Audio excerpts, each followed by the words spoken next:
주님께서 여러분과 함께 마테오가 전한 거룩한 복음입니다.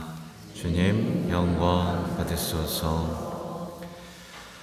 그때 11 제자는 갈릴레아로 떠나 예수님께서 분부하신 산으로 갔다. 그들은 예수님을 뵙고 엎드려 경배하였다. 그러나 더러는 의심하였다. 예수님께서는 그들에게 다가가 이르셨다. 나는 하늘과 땅의 모든 권한을 받았다. 그러므로 너희는 가서 모든 민족들을 제자로 삼아 아버지와 아들과 성령의 이름으로 세례를 주고 내가 너희에게 명령한 모든 것을 가르쳐 지키게 하여라. 보라, 내가 세상 끝날까지 언제나 너희와 함께 있겠다. 주님의 말씀입니다.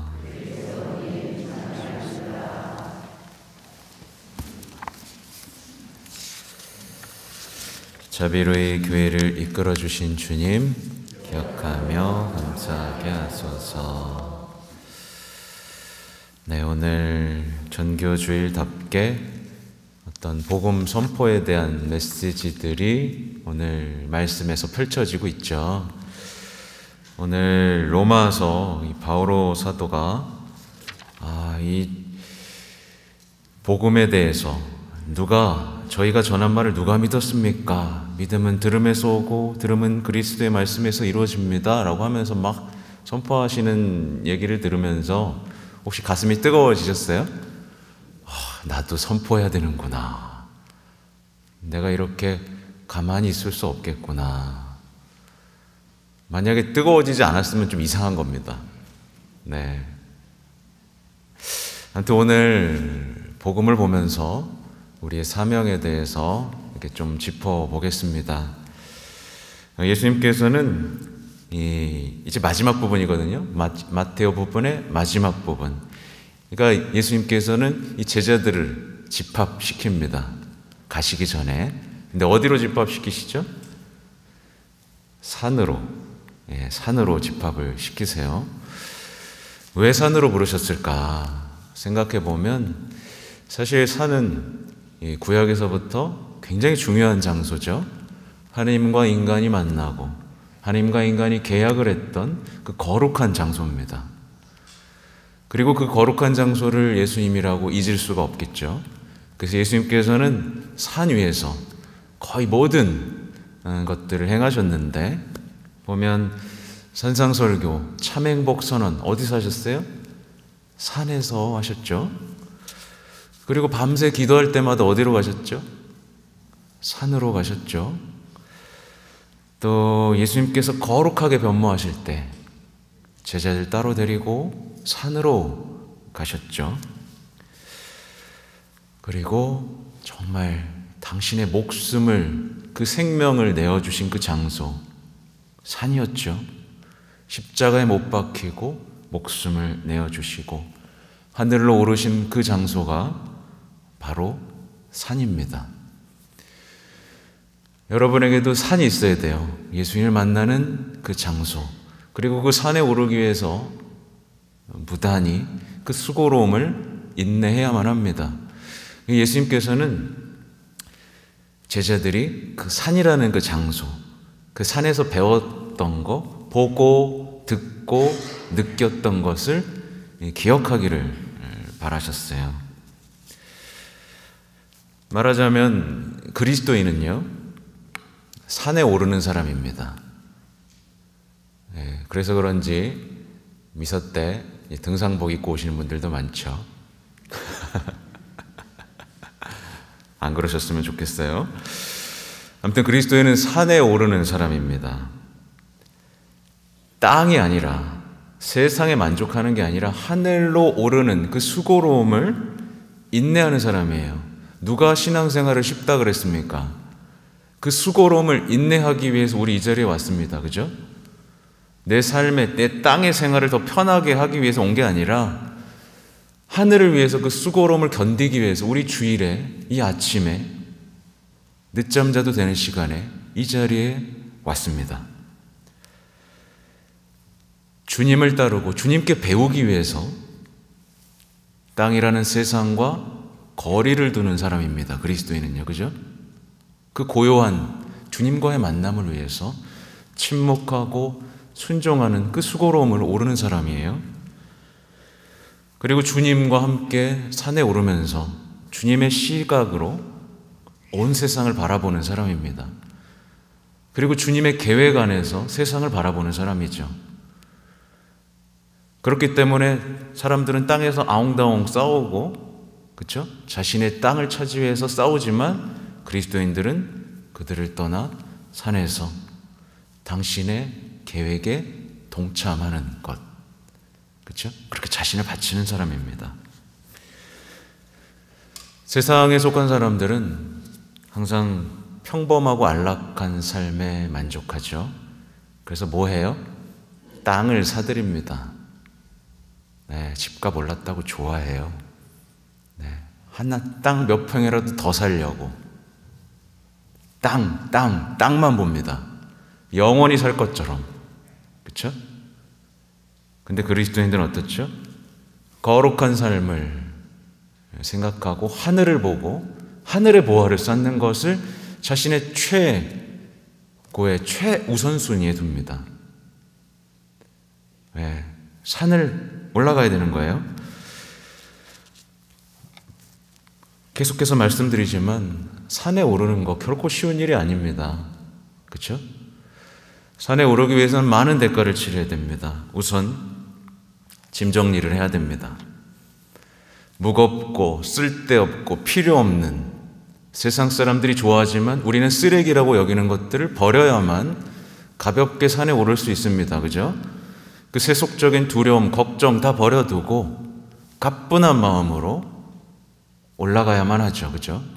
버려야 됩니다.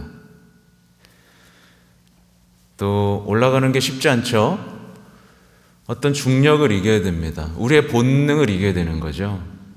우리의 욕구를 이겨야 됩니다. 자기 중심성, 이기주의라는 어떤 중력, 끌어들임을 딛고 올라가는 겁니다.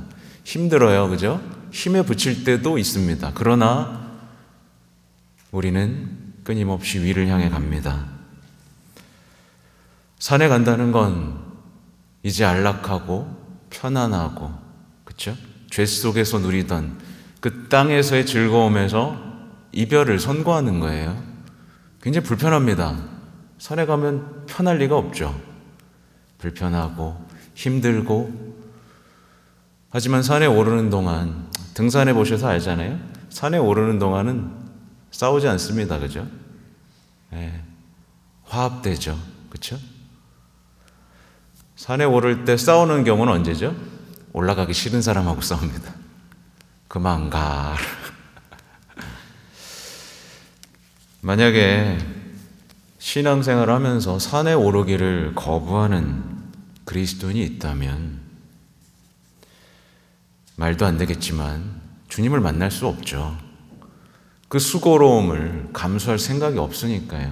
만날 수도 없고 결국 신앙은 이해할 수 없는 것으로 남고 하느님은 이해할 수 없는 분으로 남겠죠.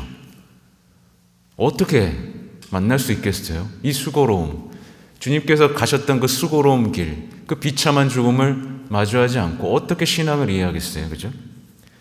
결국 그 사람은 복음을 선포하지 않는 사람이 됩니다. 어쩔 수 없어요. 그 수고로움을 한 번도 받아들인 적이 없거든요. 그래서 많은 신앙인들, 여기 계신 분들이 아니길 바랍니다만 선교하지 않는 이유는 굉장히 단순하고 명확합니다. 뭐예요? 그 사람에게 예수님을 만난 게 기쁨이 아니기 때문에 그래요. 예수님을 만난 게 기쁨이었다면 선포했겠죠. 나 예수님 만났다? 그렇죠? 전해줬겠죠. 만난 적이 없는 거예요. 기쁘지 않았던 거죠. 또 복음에서 희망의 메시지를 본 적이 없기 때문입니다. 사실 이 시대는 절망의 시대죠. 그렇죠? 다 피해자입니다. 다 절망이고 누가 다 해주길 바랍니다. 나라에서 뭘 해주고 누가 위로해주고 희망이 없어요. 그렇죠? 그렇지만 우리는 어떤 사람이에요? 하느님에게서 희망을 찾은 사람입니다. 희망의 메시지 안에서 우리는 기뻐 뛰는 사람이고, 그것 때문에 진짜 몸둘 바를 몰라서 세상에 복음을 전하는 사람이에요. 그렇죠? 바오로 사도를 떠올려 보시면 쉽죠. 완전히 그 시대가 우리보다 좋았을까요? 더 절망의 시대였을 수도 있습니다. 하지만 바오로 사도는 정말 이것이 바로 희망이다 라고 생각하며 온 세상에 목숨을 걸고 복음을 전했죠. 무엇보다 복음을 선포하지 않은 신앙인은 예수님께서 살아계시고 다스리신다는 사실을 믿지 않습니다.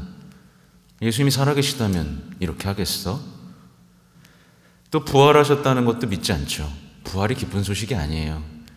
죽음을 이기고 영원한 생명을 주시고 사랑이, 죽음마저도 이기신 그 사랑이 우리 곁에 계시다는 사실에 대해서 감동해 본 적이 없는 사람입니다. 예수님께서는 이제 산 위에 오른 제자들을 향해서 가서 모든 민족들을 제자로 삼아 라고 말씀하시면서 이제 지키신 일이 있어요. 말하자면 우리는 가야 되는 사람입니다. 가라. 그렇죠? 세례를 주고 가르치고 지키게 하기 위해서. 아니야, 안 지켜도 괜찮아. 아니야, 이건 몰라도 괜찮아. 라고 하는 게 아니라 다 가르치고 지키고 하라고 파견된 사람이죠. 주님을 모르는 이들에게, 복음의 기쁨을 모르는 이들에게 파견된 사람이고, 그 단 한 사람이라도 구원할 기회를 놓치지 않기 위해서 노력해야 되는 사람입니다.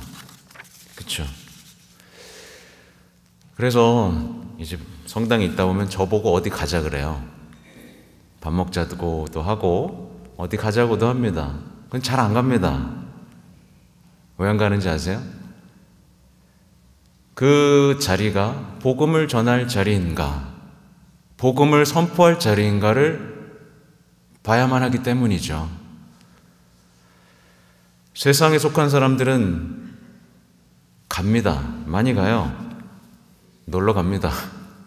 여행도 갑니다. 자신의 삶을 위해서 갑니다. 그렇죠? 세상을 즐기고 관계를 유지하고 위로받기 위해서 끊임없이 어딘가를 가죠. 근데 우리는 어떻게 가야 되는 거예요? 증언할 기회를 놓치지 않기 위해서, 내 발걸음 모두가 선교가 되기 위해서 가는 사람입니다. 이것에서 벗어날 때 우리는 하느님께서 파견하지 않은 자신의 길을 가는 것이고, 곧 뭐예요? 구원과 멀어지는 길을 가는 거죠. 우리는 모든 사람에게 또 복음을 선포합니다. 모든 사람이에요. 우리 가족이 아닙니다. 우리 민족이 아니라 모든 민족에게 가라고 하셨죠. 그래서 따지고 보면 선포하지 않는 사람은 굉장히 이기적인 사람입니다. 이기적인 신앙인인 게 드러나는 겁니다. 모두가 구원받아야 행복한 거잖아요. 그죠? 모두가 행복해져야 되는데 그냥 내가 손해보는 거, 불편한 게 싫은 거죠. 말하자면 주님에 대한 사랑, 이웃에 대한 사랑이 없는 사람은 복음을 선포하지 않아요. 나만 편하면 되기 때문에. 그래서 늘 기도할 때 저 좀 행복하게 해주세요. 저 좀 건강하게 해주세요. 저희 가족 행복하게 해주세요. 이 기도에서 벗어나지 못한 채 세상에 복음을 선포하지 못합니다. 예수님께서는 이렇게 말씀하시는 거예요. 가라. 증언할 기회를 제발 놓치지 마라. 나는 나를 모르는 사람이 너무나 걱정된다. 구원을 선포해라. 이 말씀이 우리 가슴을 뛰게 만들어야 됩니다. 사랑이 다그친다 그러죠. 그 주님의 그 사랑과 걱정, 이것도 우리 가슴을 막 요동치게 해야 돼요. 이쯤 됐으면 우리는 선포하지 않은 것에 대해서 굉장한 죄책감을 느껴야만 합니다. 내가 뭐 했지 그동안? 내가 선포 안 하고 지금 도대체 뭐 하고 있는 거지? 라는 생각이 들어야만 합니다. 왜냐하면 세상 사람들 너무 불쌍하잖아요. 세상에 오염된 문화 속에서 살아갑니다. 남 탓하고 불평하고, 그렇죠?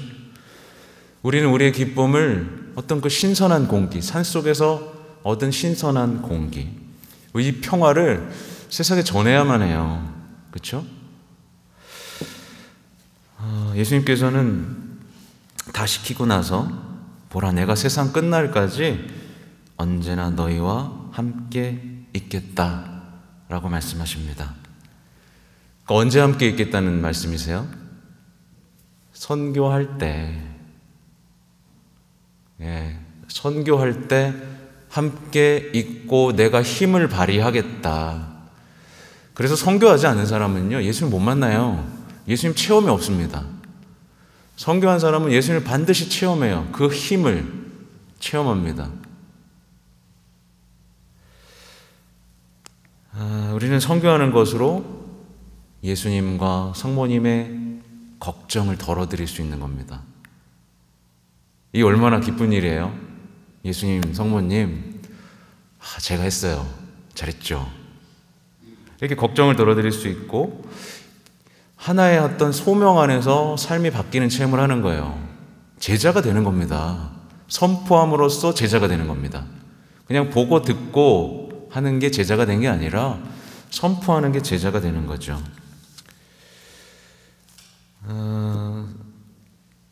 사실은 가장 모범은 누구예요? 그래서 성모님입니다.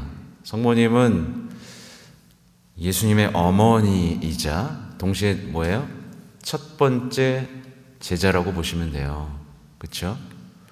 그래서 제자를 삼으라는 얘기는 너 내 제자야, 이게 아니라 같은 제자로서 주님께 향하는 건데,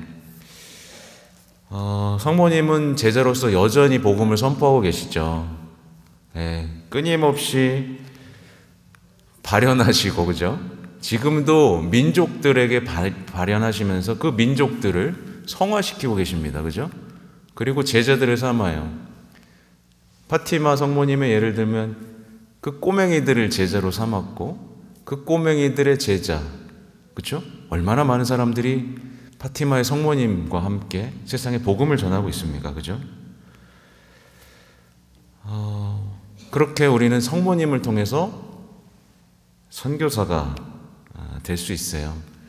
성모님이 가셨던 길을 한번 보십시오. 엘리사베트 때 왜 가셨어요? 그렇죠? 카나 혼인잔치 왜 가셨어요? 즐기려고 가셨어요? 부족한 거 있나 보시러 가셨죠. 그죠? 그렇게 발걸음 하나하나마다 정말 멋진 선교였습니다. 그 일상의 선교가 무엇인지 모범 답안이 되시는 분이 성모님인 거죠. 그 성모님과 함께 기도했던 제자들, 성령으로 불타올라서 세상으로 뜨겁게 복음을 선포했죠. 그렇죠? 선포하지 않고는 견딜 수가 없었습니다. 그 뜨거운 마음을요. 그래서 오늘 기념하고 있는 그 클라렛 주교님은요, 마리아 티 없으신 성심께 당신을 봉헌했을 뿐만 아니라 그 수도회를 봉헌했어요. 수도회를 봉헌했고, 영원히 구원받지 못하는 사람이 있다는 사실에 전율했습니다. 있을 수 없는 일이다. 그리고 쉼없이 전파했어요. 가장 시급한 이 선교라는 과제를 해결하기 위해서 수도회를 세운 거죠. 이분은 1870년에 선종하셨고 1950년에 성인이 되신 분입니다. 마지막으로 이분의 글을 하나 읽어드리고 마칠게요. 나는 자주 내 자신에게 이렇게 말합니다. 마리아의 티 없으신 성심의 자녀는 사랑으로 불타는 사람이고 가는 곳마다 열기를 주는 사람이며 온 세상이 하느님의 사랑의 불로 타오르기를 원하고 또 그렇게 되도록 있는 수단을 다해 노력하는 사람입니다. 그를 뒤로 물러서게 하는 것은 아무것도 없습니다.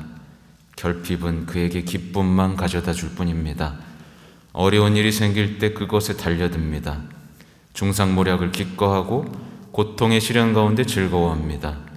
그는 일하고 고통당하면서도 항상 하느님의 가장 큰 영광과 영혼들의 구원만을 찾는 데 있어 어떻게 하면 예수님을 따르고 본받을 수 있을까 하는 생각뿐입니다.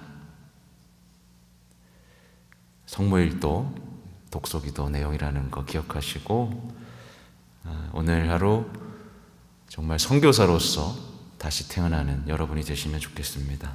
아멘.